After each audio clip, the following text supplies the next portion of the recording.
Okay. So, looking at this one,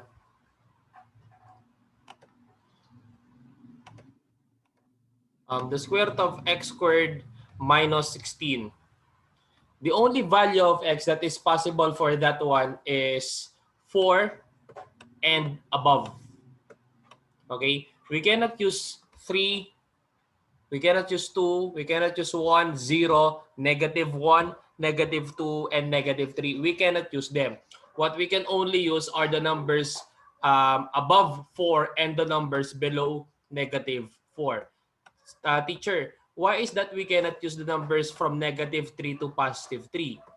Simply because if x is 3, kunwari, if x is 3, then this will become 9, the square root of 9 minus 16, which will give us the square root of -7.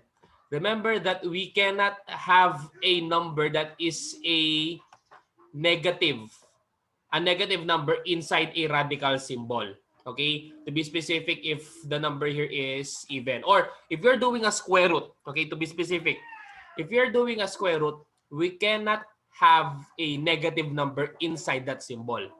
Okay, so that's the reason why we can only use 4 and above and the numbers below -4.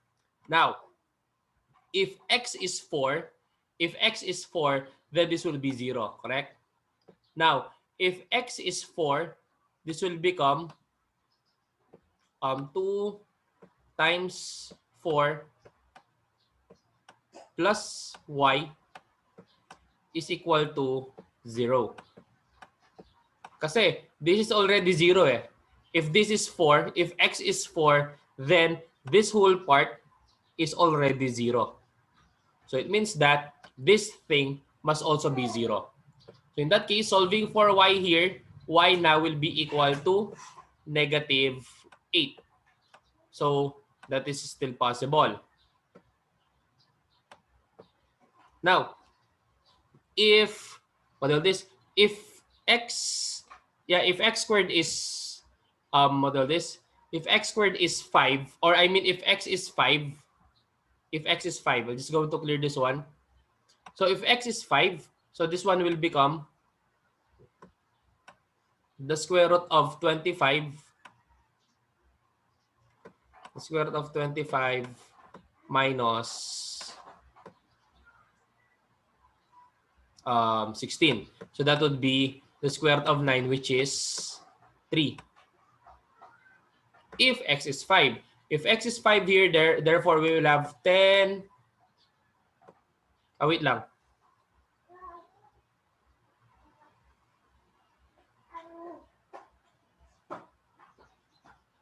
Wait.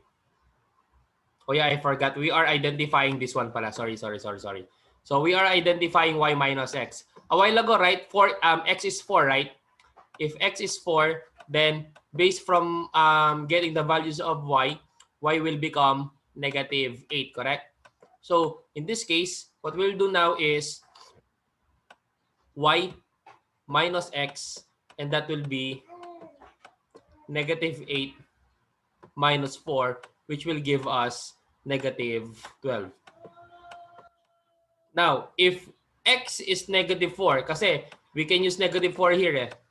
So if x is -4, then solving for the value of y, just like what we did a while ago, I'll just going to show it to you.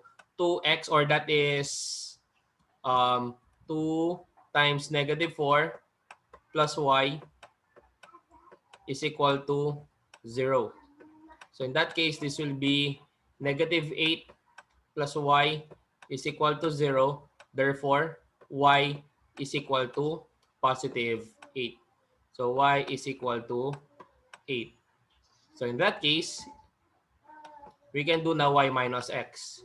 Y minus x will give us -12 or 12. That is why the answer for item number 7 is letter C. So no worries, this is recorded, so you can still go back to this one after this session. Okay? So I'm just going to clear the drawing so that we can proceed to the other item. So for the other item,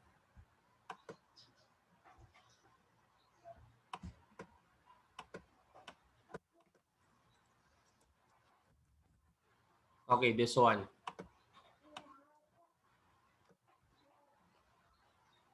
There is a shortcut here, pero what do you call this?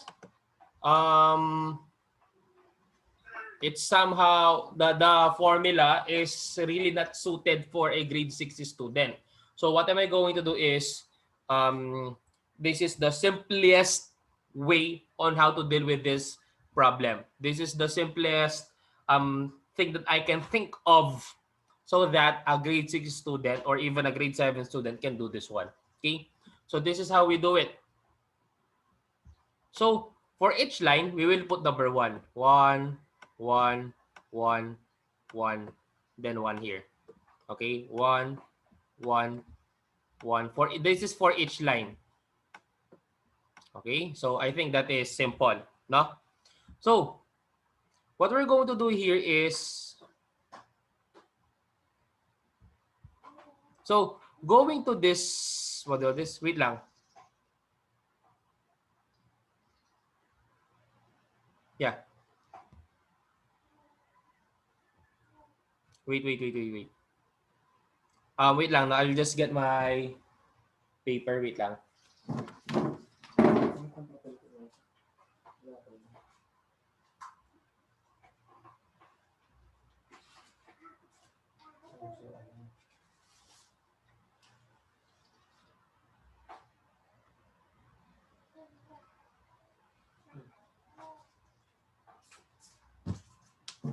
Okay.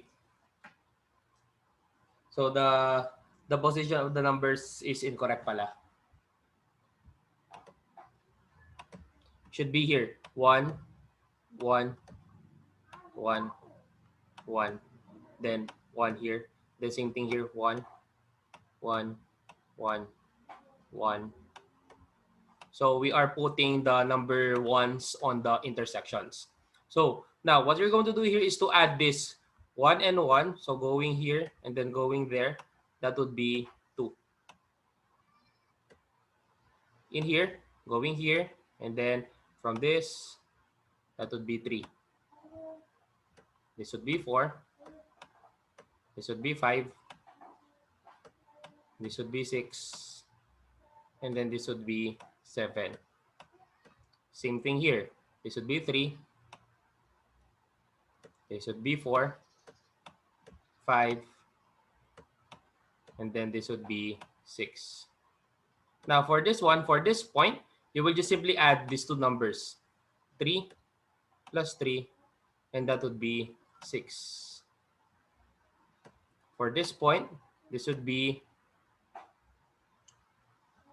6 plus 4, and this would be 10. 6 and 4. For this one, 5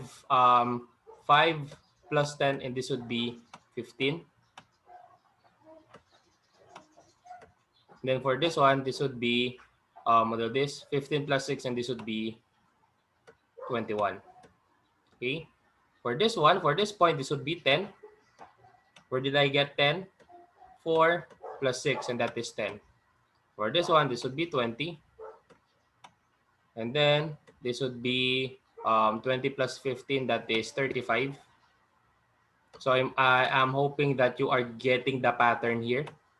And then for this one, this would be 56. So how did I get 56? I added these two numbers, 21 plus 35. Now for this one, this is the thing here. How are we going to identify the number here? So if that is the case, just simply copy this number, the nearest number here. So this would be 20.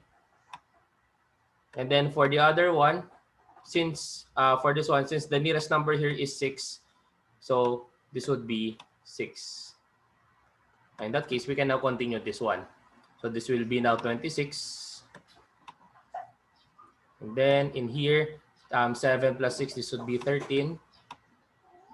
And then 13 plus 26, and that would be 39. And then here, 20 plus 35, 20 plus 35, and this would be 55. And then in this one, 55 plus 56, this will be 111. Yeah. 26 plus 55, this would be 81. This would be 81. And then 81 plus 111, that would be 191. And then 39 plus 81, this Teacher, would, it's 192. yes, again. 192. This one. Oh yeah, thank you for correcting me. So this is 192. So for this one, 39 plus 81, this would be 120. And then adding this last two, 120 plus 192, and this would be 213. So 312. So that's that is the simplest way. There is a formula here, but the formula that I saw in the internet was too complicated, that a grade 6 or even a grade 7 or even a grade 10 student will have a hard time in understanding. So this is the easiest way on how to deal with this kind of problem. Okay? So again, this is recorded, so you can go back if in case you forgot on how to do this one. No. So let us proceed to the other paper. It's okay if you didn't answer it. I know you are busy right now kasi graduation yun na yan, no? So that is totally fine with me. So I'm just going to discuss every item on the CMOC. Okay, CMOC is Singapore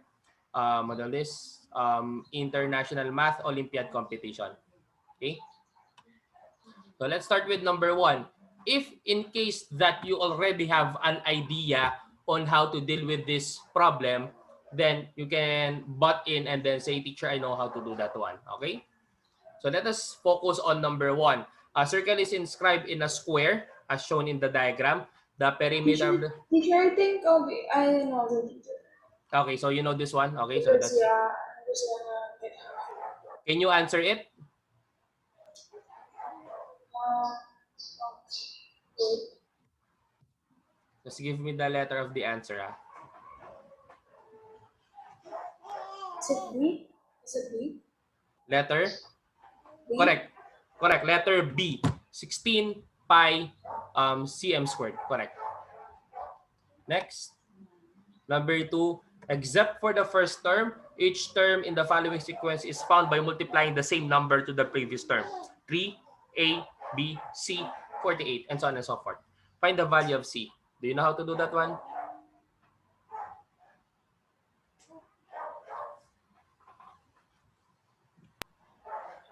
Oh, let me think. Sige.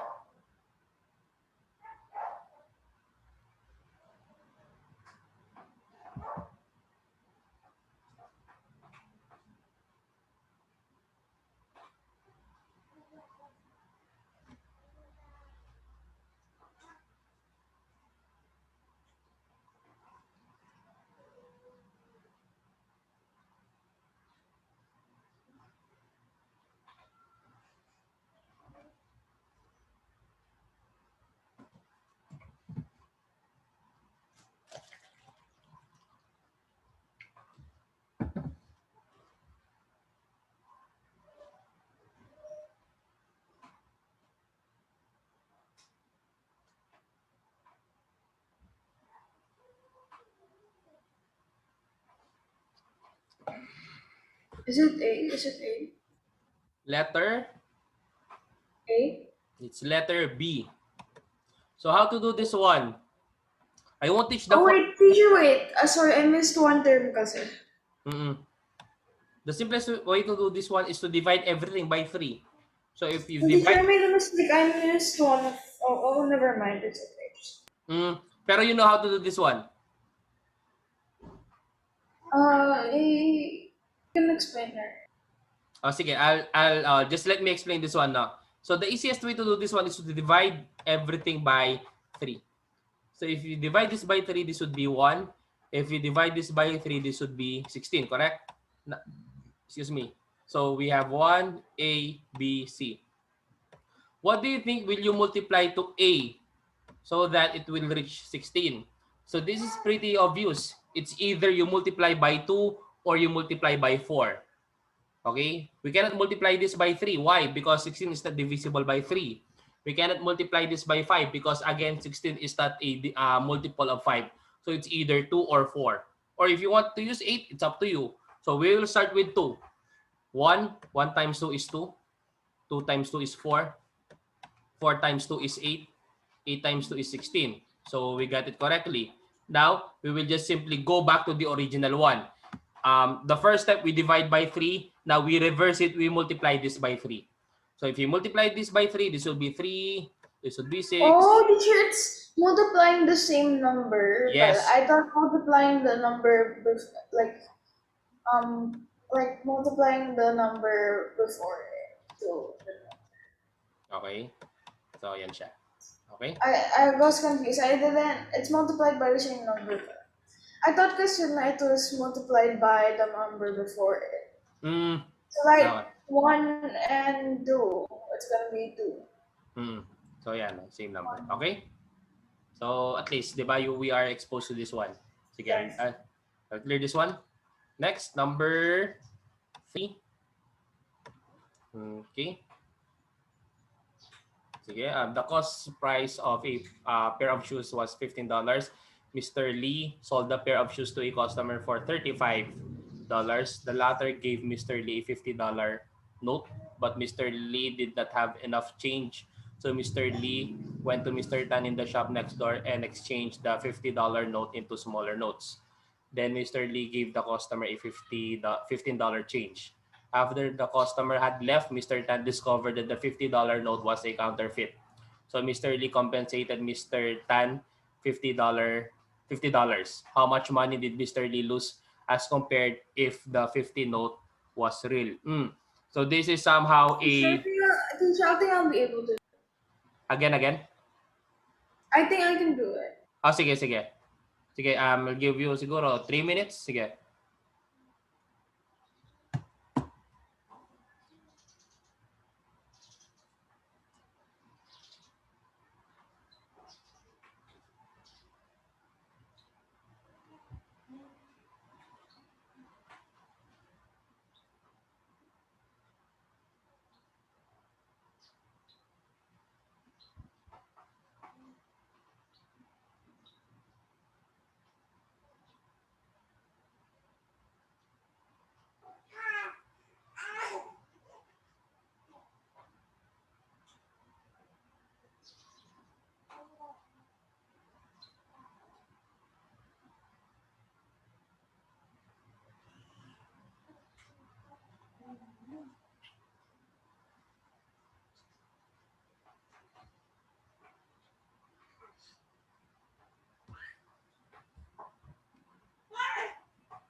Teacher, is it D? Is it D?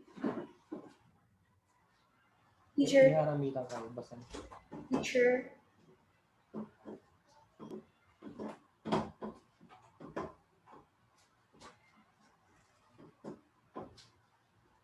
Yes. You raise your Teacher, hand. is it D? Is it D? Yes, it's letter D. $50. Okay? Yeah. So I won't explain that one anymore. Next, we proceed to number 4.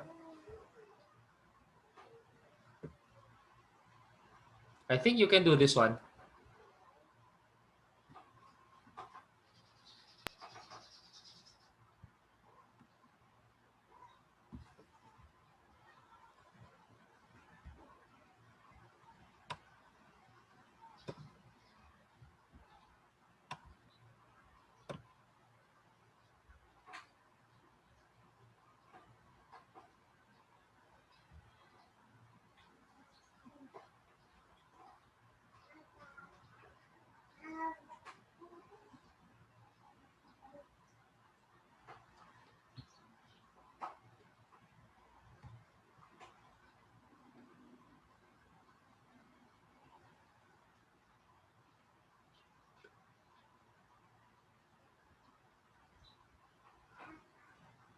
Okay.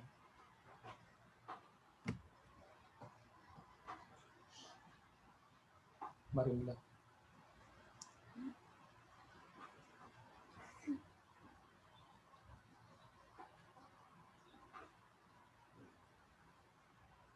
Lumal kayo makakain. Mahangin.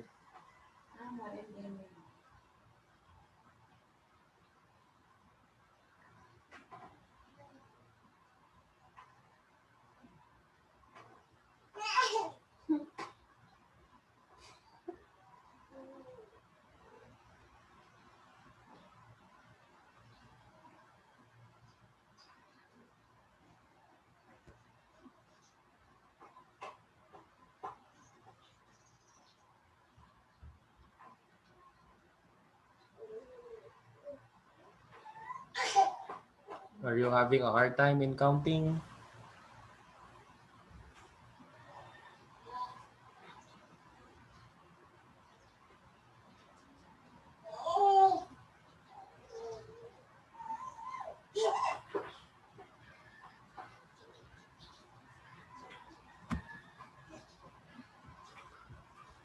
Malma kalawin iking kwarto sa kama, IT.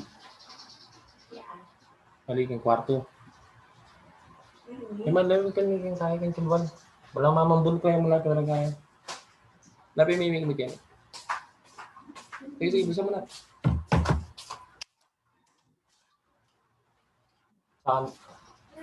Saan ka mag-alcohol na? Saan ka mag-alcohol kanya na? Nung malon-malon na. Okay? Is it 29? Yes, it's 29. Do you have, I have a technique on how to count this fast. So let me share that one. No? So what you need to do here is count this one first. From top to bottom, this is 5. Yeah, teacher, that's what I did, but the other way around. Sige. Then the first time, I realized I made a mistake because it didn't look like it I thought it would look like. Okay. So then I used that and I did from top to bottom. Sige, no need to no need to explain that one. Okay, next, number 5. I think you can do this one, number 5. Sige nga, try.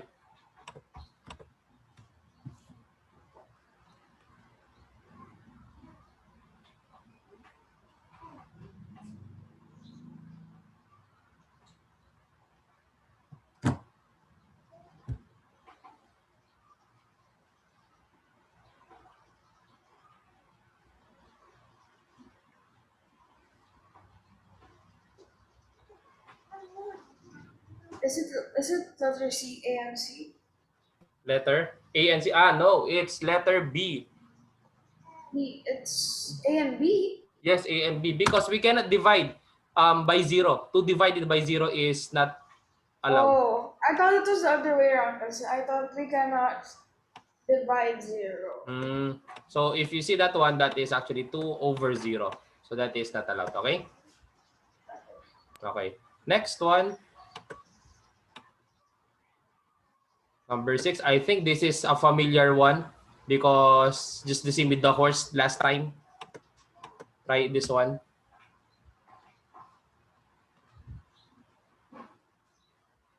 Oh, teacher, can you explain it Again, again? again. Can you explain it again now? The what? This question. Again, I cannot hear you properly. I'm still very unfamiliar with these types of questions. Oh, okay. So no problem with that one. Even though it was the same as last time. So you're not yet familiarized with this. So no problem with that one. So a cow is tied to a corner of house in the middle of a large grass field by a rope that is 7 meters long. If the house is a rectangle of 10 meters by 5 meters, so rectangle here. So let's say that this is 10, then this is 5. And then we have a cow here. The rope is somewhere here. And then this is 7. So how many, what's the largest area that the cow can graze on? So again, so this will create a circle, 3/4 of a circle. So this one, so, and then this one, correct? Yan, ganyan siya. So let us get the area of us. Yeah. So let us get the. I think. Yes, what? I think I got it a bit. You're going to continue it? No, it's okay. You continue it. I think I Okay. got it now, but I'm too tired to complete. Sige, so I'll do this one. So let's get the area of that circle and then divide it by or multiply it by 3/4. So 7 pi r squared. So that is 7 times 7 times 22 over 7.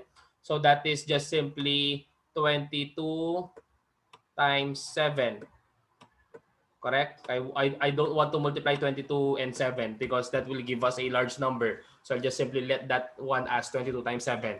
Multiply that by 3/4. So times 3 over 4. So we can cancel out 2 here. So this would be 11. And then this would be 2. So the area of that circle, of that part is 33 over 2 pi, right? Now, next is this one, wait lang. Wait. 7, no? It's not here pala. If that is 7, somewhere here lang pala siya. Okay, somewhere here lang siya. Okay? No, kasi 7, then this is 10 eh. So, what we're going to do here is just going to continue this one. So, this is still 2. So, we will just get the area of a circle, quarter of a circle whose radius is 2. So, the radius is 2. So, that is 2 squared pi. So, that is 4. Wait lang. There's no pi here anymore pala kasi we use 22 over 7. So, we use, what do you call this? Area is 2. So, 4 times 22 over 7 divided by 4. So that is multiplication by 4. So we can just simply cancel this one out. So 22 over 7 plus 33 over 2. So that's how are you going to do it. So no need to kasi I think naman you know how to do this one. So no need to continue for this one. But Yeah. the answer for this will be letter E, none of the above. Why? Why is it none of the above is the answer? 22 over 7 will not yield us kasi this is already 0.5. This is 16.5. So, meaning, this cannot be the answer. This cannot be the answer. And it is impossible that 22 over 7 is actually a whole number kasi look at the answers here, there are 0.5. So no need to continue. Just observe the choices and you can actually notice that none of the answers are actually equivalent to these two if you add those two. So none of the above is the answer. Okay? Next one, number 7. Find the value of n if n is a whole number and 1 over n is more than 8 over 143 but less than 6 over 97. Find the value of n. So, wait lang.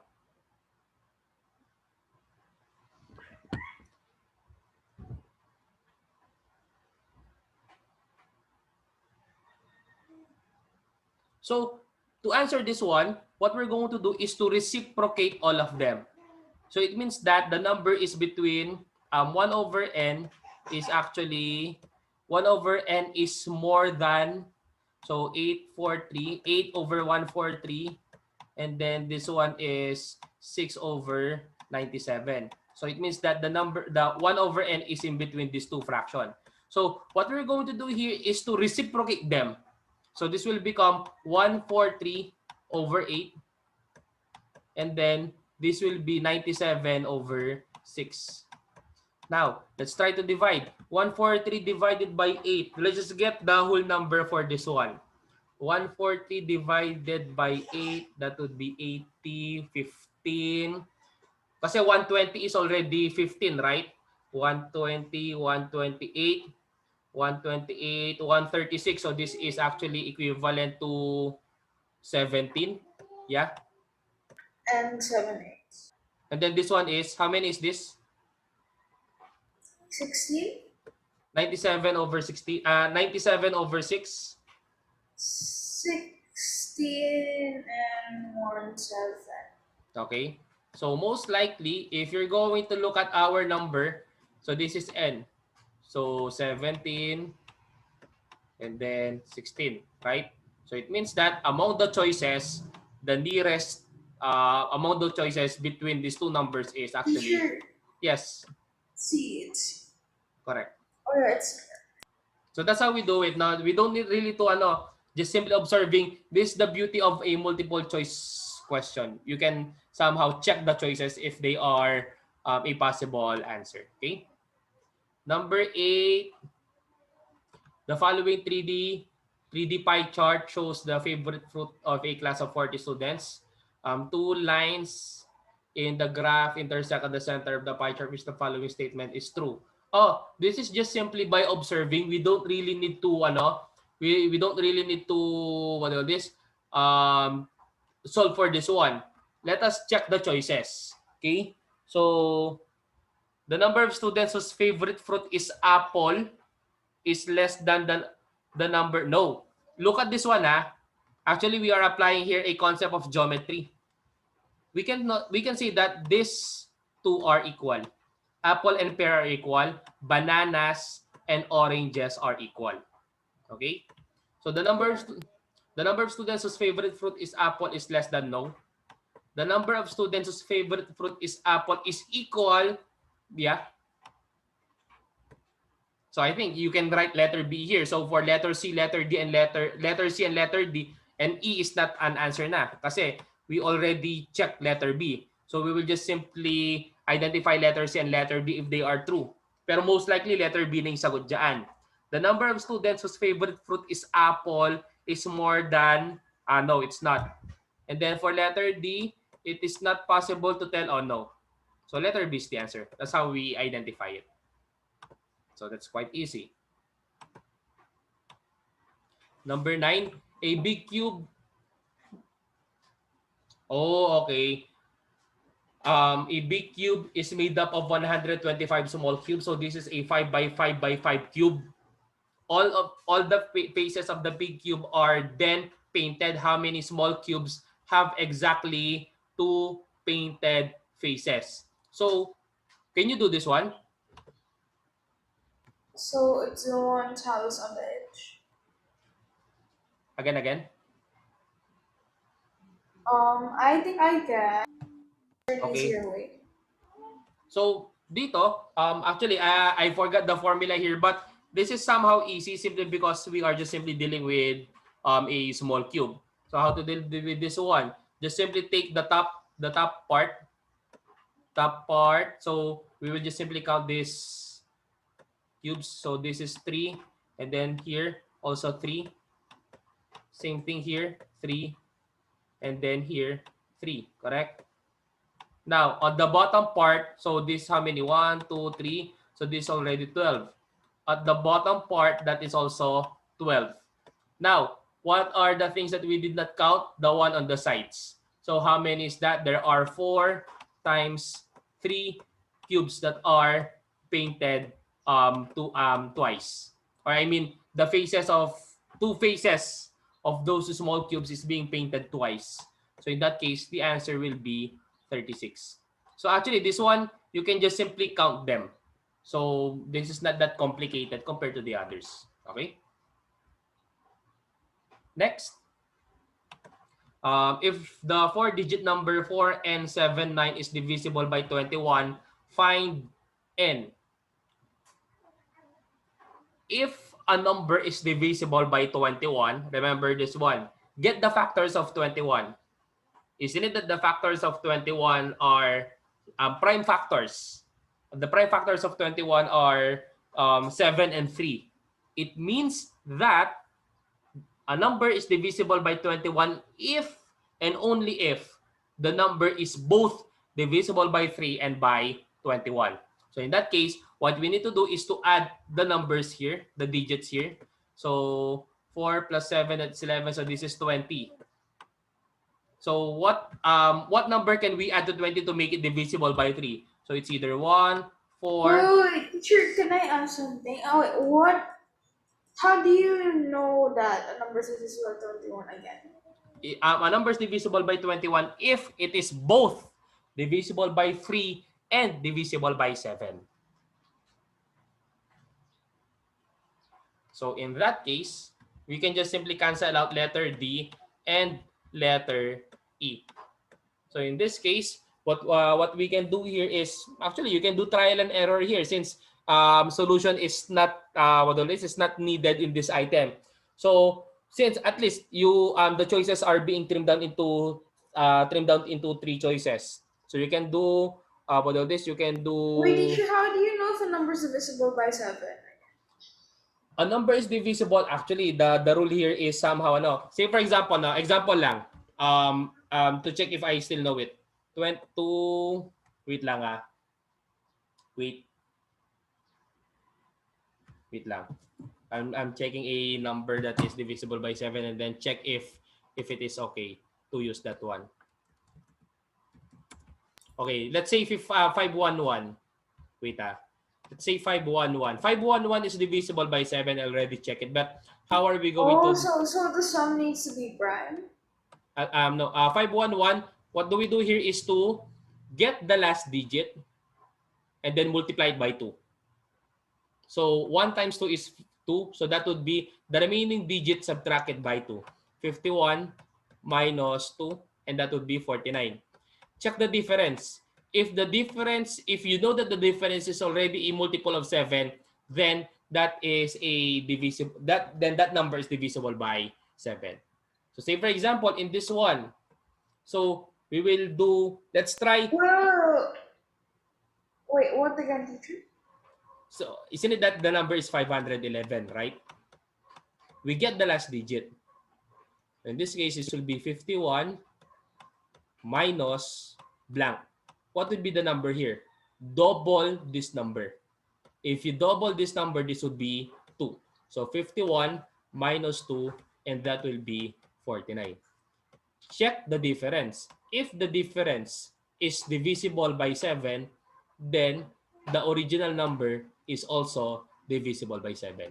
So that's how we check if a number is divisible by 7 or not.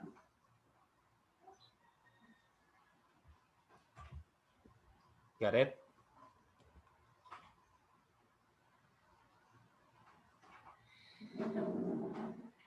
Oh, let's proceed, ha? Okay. So for number 10, the answer is letter A. So syempre, we will do trial and error here. So let's say the given number is 4179. So if it is 4179, we double 9. So it will become 417 minus 18. And we will get 399. Are we sure that 399 is already divisible by 7? If you're going to ask me, I don't know. I think yes. Yes, I can already say that 399 is already divisible by 7. Why? 399 can be written as 350 plus 49. 350 is divisible by 7. 49 is also divisible by 7. Therefore, 399 is divisible by 7. Teacher, what if I don't know that one?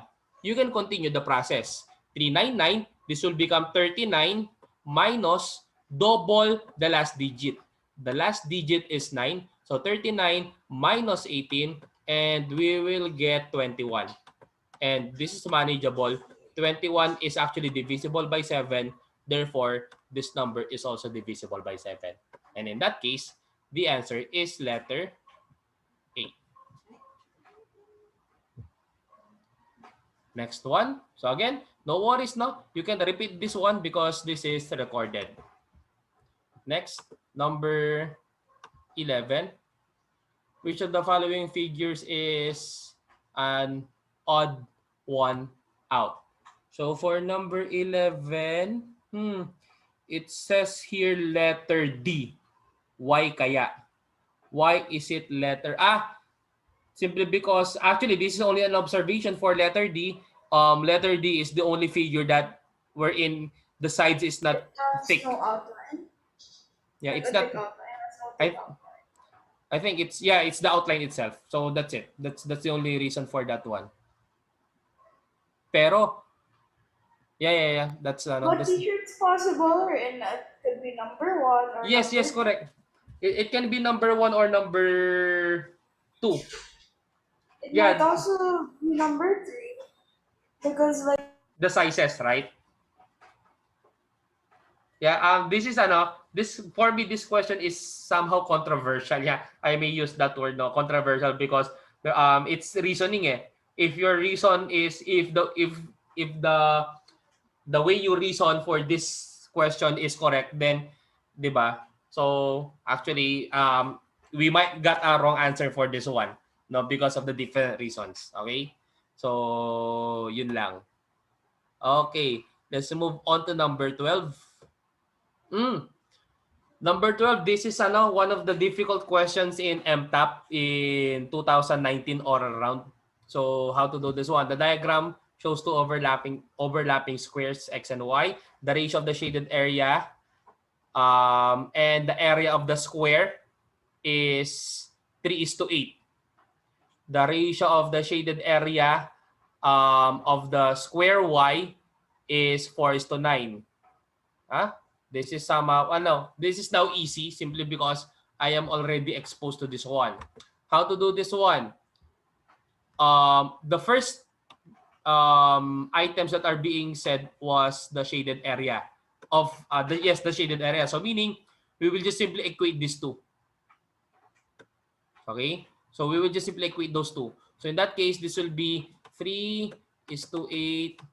Tapos we have here, what is this? 4 is to 9. So in that case, we can multiply the first ratio by 4. So this will become 12 is to 32. While this one, multiply this by 3, this would be 12 is to 27.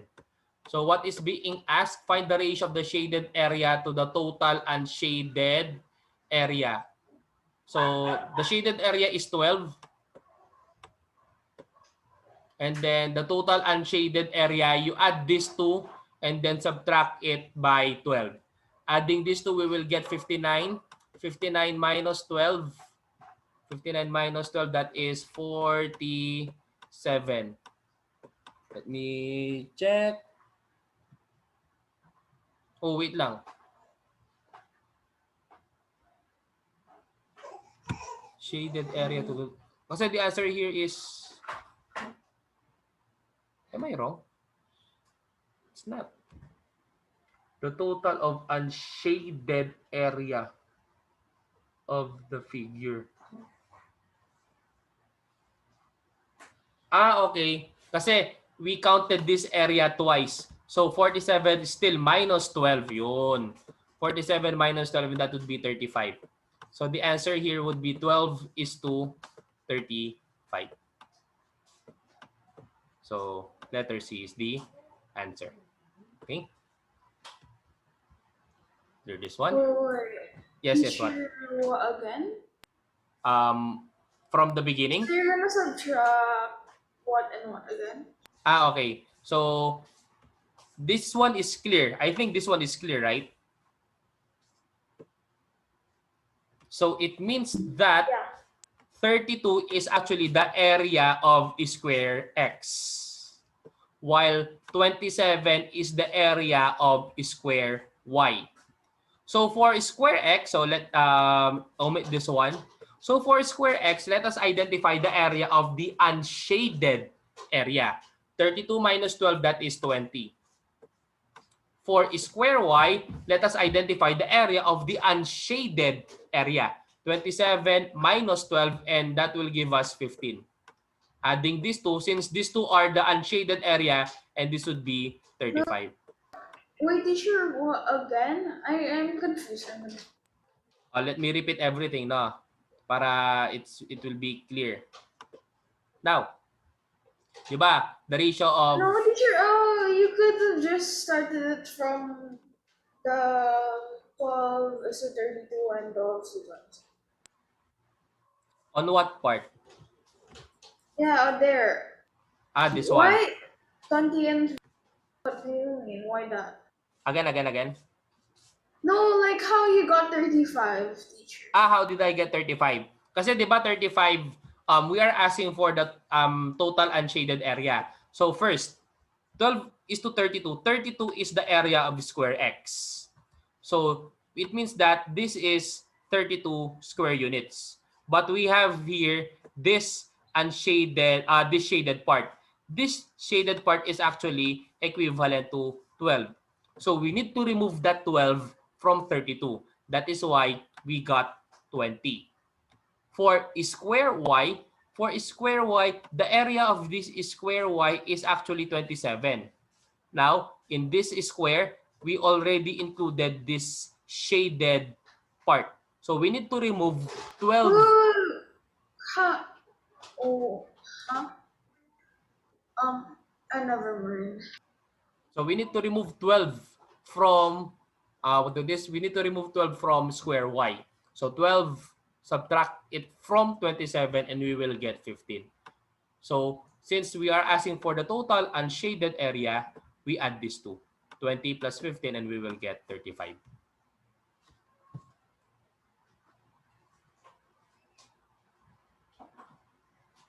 Let us proceed. So let me clear this one. We are on number 13. Number 13, the decimal numerical system uses 10 symbols, while the binary uses 2 symbols. The following table shows the binary of, okay, what's the binary number of 17?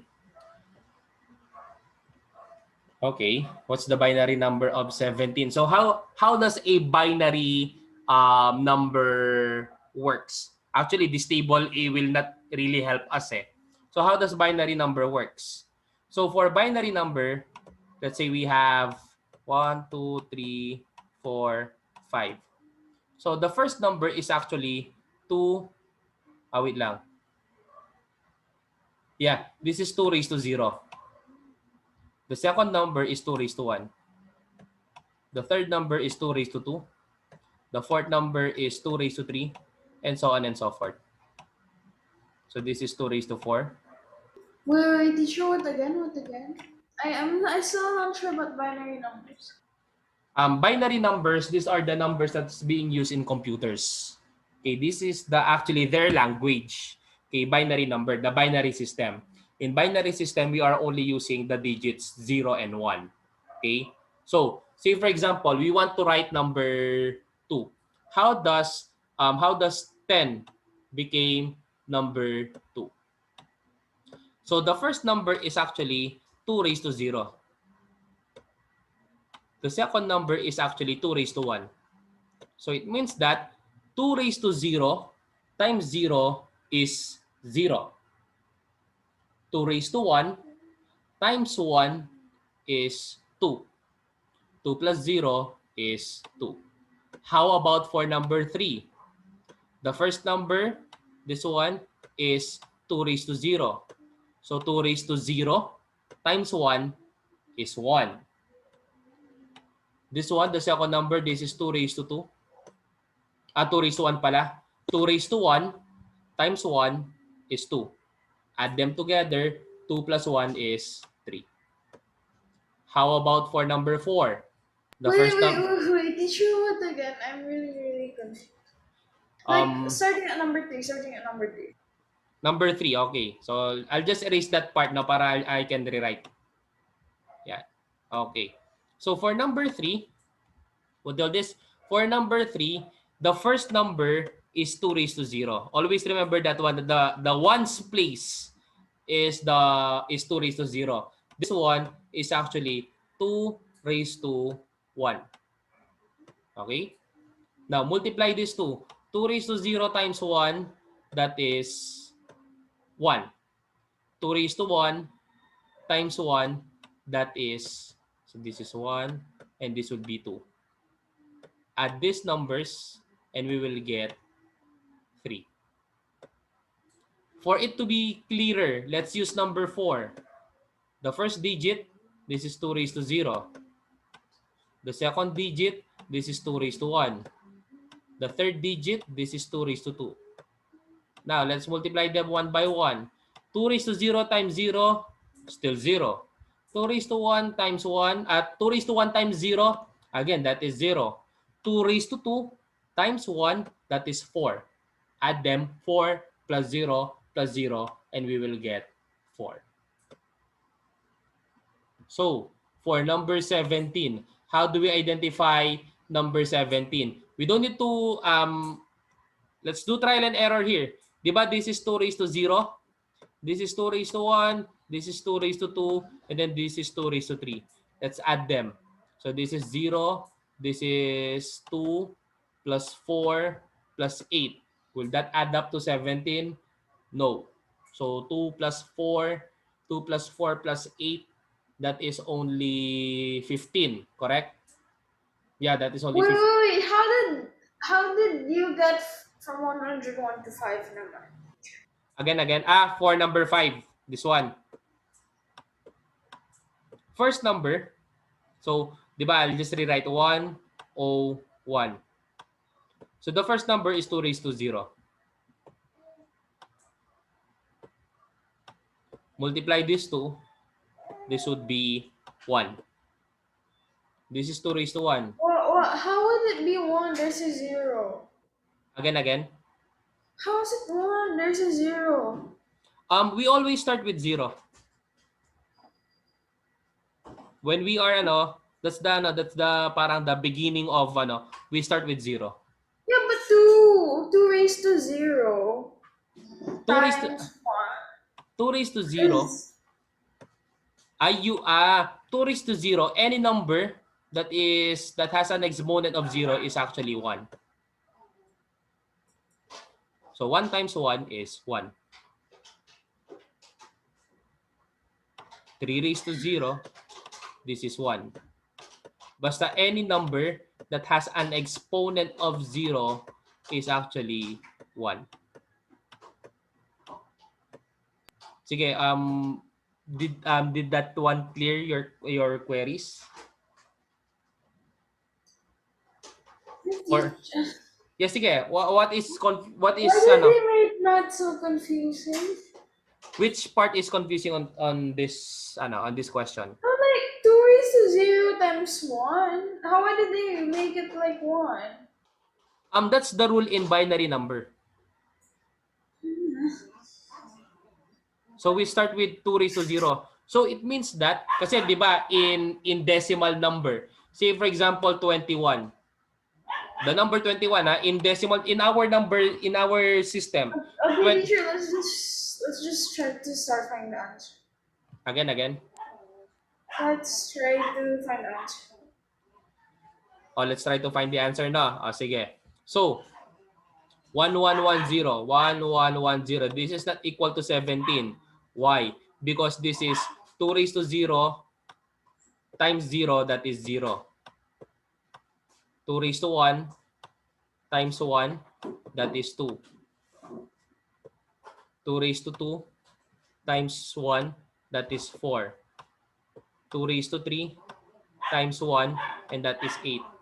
When you add this one up, this is just simply 14. So this is not 17. The next number, this one became 1. So it means that this is also 1. So when you add that one, that is only 15. For letter C, there's only one number, and that is the fifth number. Fifth number is actually 2 raised to 4. What is 2 raised to 4? That is 16. How about this one? Most likely, this is actually equivalent to 17. Why? Because 2 raised to 0 is 1. 1 times 1 is 1. So 16 plus 1 is 17. So the answer is letter D.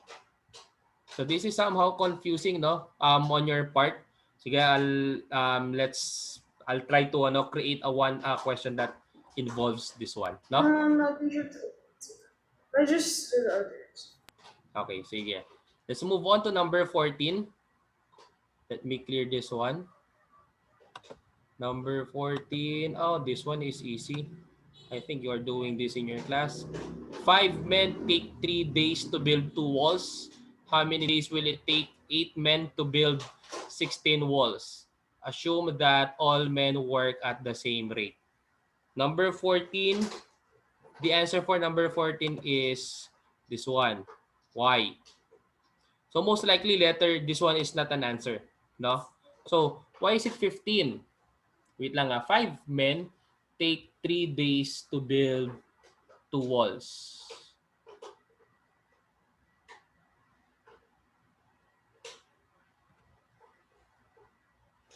Wait. Oh, let me skip this one. Kasi what am I thinking here is a solution for high school. So let me, I'll just try the solution for number 14. No? So number 14. Number 15, this is the same with the one a while ago. Pero since you are not yet familiar, ito yung the one that I explained a while ago. So how to do this one? So we write here 1, 1. Just like what we did a while ago. 1, then 1. Here, 1, then 1. Add 1 plus 1, and that would be 2. In this case, this would be 3. This one is 3. This one is 4. Then this one is 5. 3 plus 3, and that is 6. 4 plus 6, and that is 10. 10 plus 15, 10 plus 5 is 15. So in that case, the answer here is letter C. Okay? Wait, teacher, no. Okay? Got it?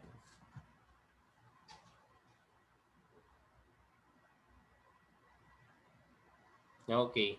So clear? Wait, teacher, don't Ay! erase it. Sorry. Don't Yan. erase it. Yan. Sorry. Okay.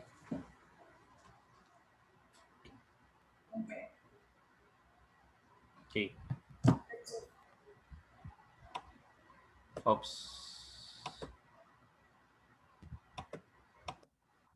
Number 16. For this one, model this kasi it's already time. Do you have a copy of this one, right? So in this case, what we can do here is to I'll let you answer number 16 to 25, and then just Wait, did you want to answer 15 again? for number 15, the answer is letter C. Okay. Okay. Now, for this one, so that I can check your knowledge about this type of questions, I'll let you answer section B, and then submit it to me siguro na lang after after your common, then send it to me, and then I'll explain it na lang to you. Okay? I'll just talk to your mom na lang yan later. Na. Okay, so this is recorded, so you can go back to this one later on. Okay? Okay, Sige. bye. Okay, bye. Bye.